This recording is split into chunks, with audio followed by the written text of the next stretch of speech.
இந்த அற்புதமான திருப்புகளை நமக்கு முருகப்பெருமான் யார் மூலம் கொடுத்தார் அப்படின்னா அருணகிரிநாத பெருமானால கொடுத்தார். திருவண்ணாமலை போனீங்க அப்படின்னா நினைக்க முக்தி தரக்கூடிய திருத்தலம்.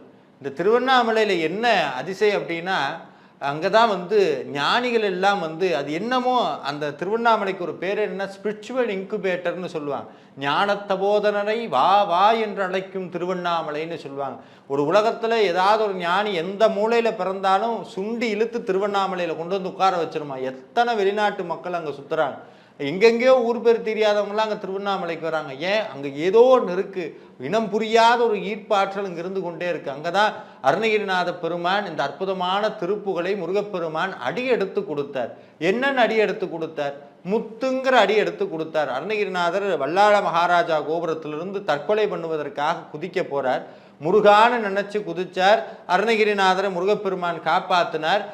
என்னை பாடுன்னு சொன்னார். முருகப்பெருமான் தீட்சை கொடுத்தார். பாடுன்னு சொன்னால் அருணகிரிநாதர் மலைக்கு கூடி பள்ளிக்கூடம் பக்கம் போகாதவர். பாடுன்னு சொன்னால் என்னத்தை பாடுறது, முருகா எனக்கு பாடத் தெரியலையேன்னு கண்ணீர் சிந்துறார். முருகப்பெருமான் சிரிச்சார். முதல் அடி எடுத்து கொடுத்தார், முத்துன்னு எடுத்து கொடுத்தார். இப்போது புதிய அறிமுகம் ஆச்சி ஹோட்டல் சாம்பார் 50 கிராம் ரூபாய் 20 மட்டுமே.